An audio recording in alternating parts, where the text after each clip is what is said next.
Hi, I'm Mary Olson, head of production at Midwinter. And I'm Josh Holmes. I'm CEO and co-founder of Midwinter. So Josh, it's been a while since I've seen your game. You had a preview session with Donovan last week or earlier this week. How has the game evolved since we've last seen it? Like, talk about all the changes you've made and all the, because game development's a ever-evolving process. Yeah, I don't know where to begin. I mean, we develop really rapidly as a team. So we kind of do a lot of iterative discovery-based development. And we've been playtesting the game since early 2019 with a community of, well, now it's thousands of players. We've been slowly growing that community and expanding the windows of time that we've had the game available for testing. Leading up to most recently, we had a closed beta that ran for 11 days in December. And we use those play sessions to gather feedback from the community and make changes to mechanics and things. So I think, correct me if I'm wrong, but I think the last time you would have played the game, we probably had like a completely different scoring system in the game where all of the teams were working towards a shared score. Now the game is focused on teams cooperating together to compete against one another as they gather data points for Mother, who's the AI that guides you in your expedition.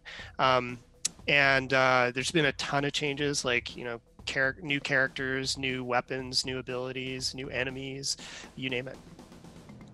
So Miriam, obviously in 2020 was a very weird year for a lot of people. How did that affect your role as head of production with that? Was it an easy transition getting everyone on task with remote working or anything like that? I would say the transition to doing that was smoother than I thought it would be. I've just been incredibly amazed by this team throughout the whole pandemic working experience.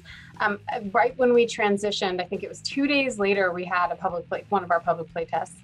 And I mean, it was just, so everything was just virtual, and then we pulled it off, and it was a really cool moment to kick off remote working because we accomplished something together, like we achieved something together right off the bat. But communication, not being able to go to people's desks, not to have that sort of collaborative buzz that's in person. I think, we'll always feel that. But again, pretty cool to see how everyone's figured it out. Lots of Slack, so much Slack, and so much time in Scavengers. I think that's really saved us this time in the game and how much we play the game together. And that's kind of that unifies us every day. So. Yeah, it's funny because I guess people call it water cooler talk. That really does add a certain dimension of throwing out ideas or hearing what's going on in the office to having everyone be on the same page. When you're in Slack, it's not quite the same thing. It's close, but it's not the same. No, yeah, it's definitely not, and so it makes some things harder. I don't think anything will replace that. And then you have to work with what you have, and there are other things like, I don't know, not commuting, and then just sort of being available to each other in creative ways has been fine. Yeah.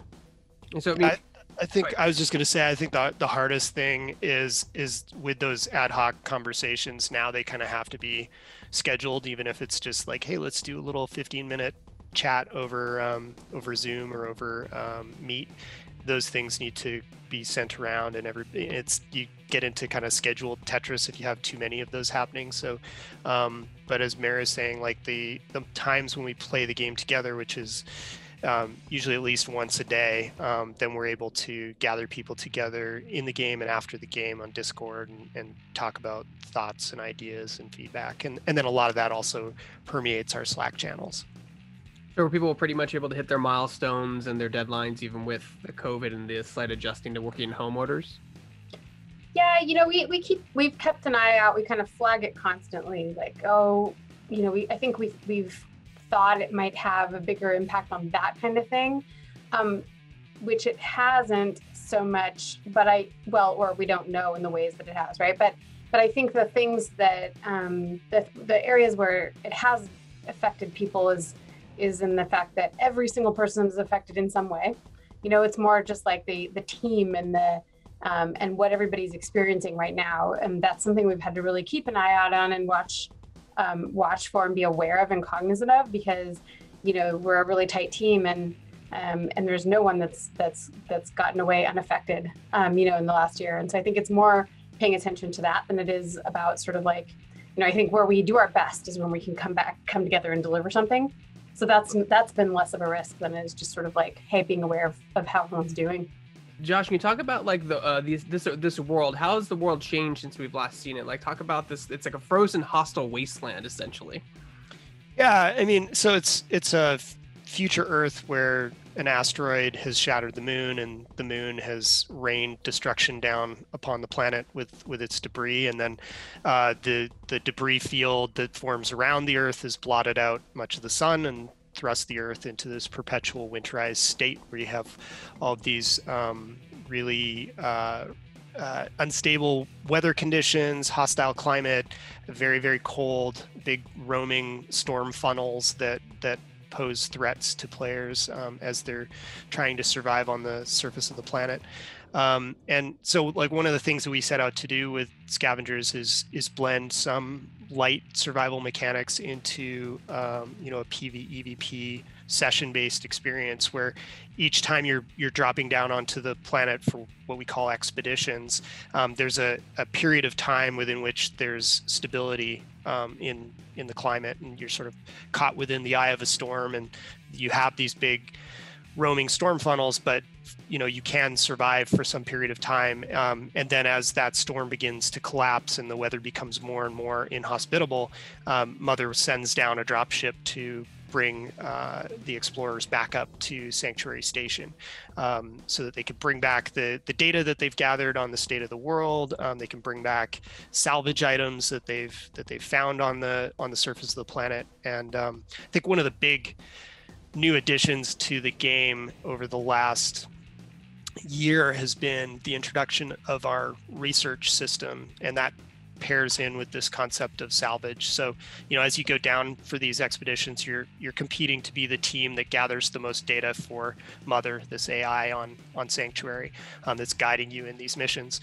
And so there's a goal there that you can choose to try to be top of the leaderboard in terms of point scoring.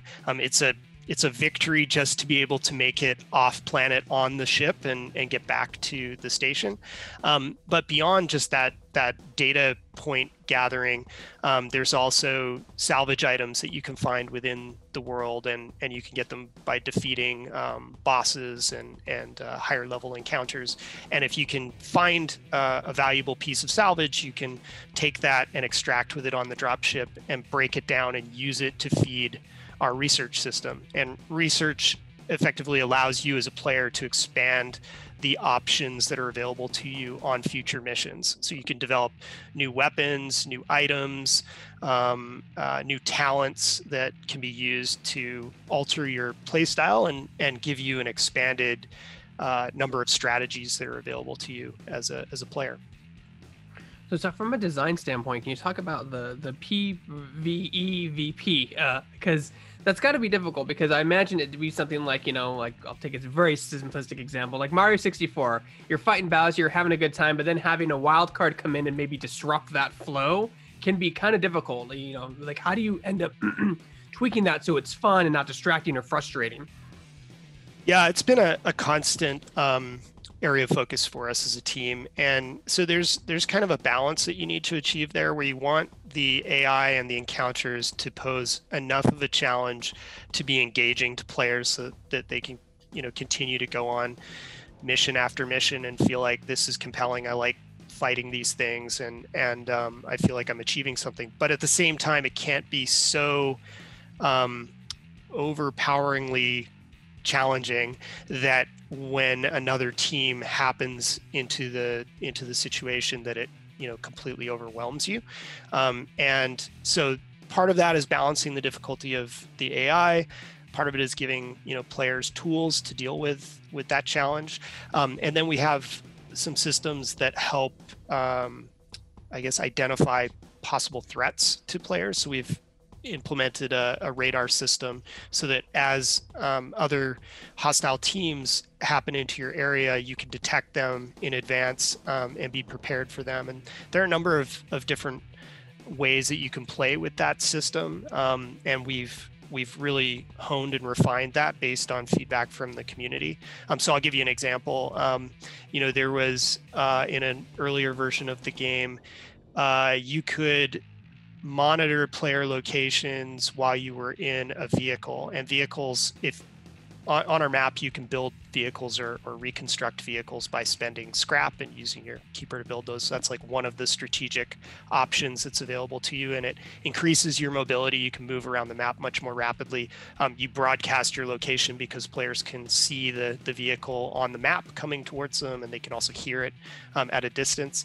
But we used to have it so that when you were in that vehicle, you had full access to your radar. And so you could sort of, as a hunter-killer player, you could move rapidly around the map and find other players and hunt them down. And there wasn't much that they could do about that if you were a really effective, highly skilled player in that role.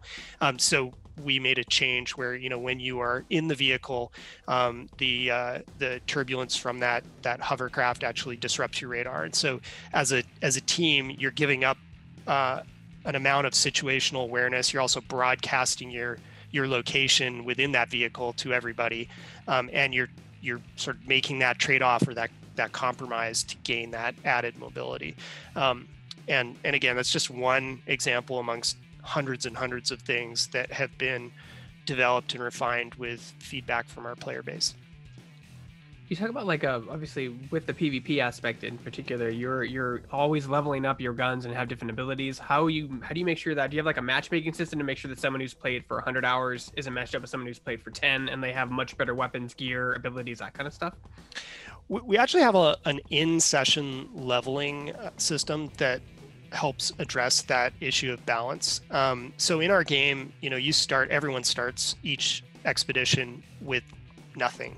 They have their keeper, which is this little companion drone that allows them to do a number of things. It projects an energy shield that helps them survive. It also acts as this like mobile 3D printer or crafting station that you can bring in a certain number of recipes, and that's how you build weapons and items and all of the things that you can research in the research system. So a higher level player will have more options available to them, but the way that we deal with the power curve there is that the more powerful items are not available to you as a player until later in the session, and they cost more scrap. Scrap is our currency that you gather by exploring the world and then spend within your crafting station or your keeper to build things. And so, as a player, there are reasons why you may choose to take one of those higher level weapons into a match.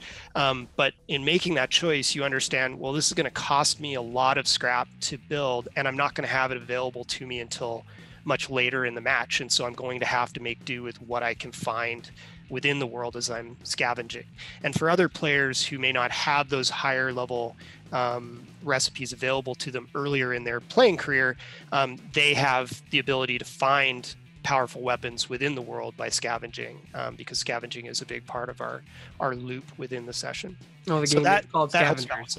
Yeah, it is called Scavengers. So seems like it makes sense. Give me like how did the name of the game come about? Because that's always a difficult and fun process when you're like, what do we call this game? How did the name is it just literally because that's what you were doing? You're like, it makes sense.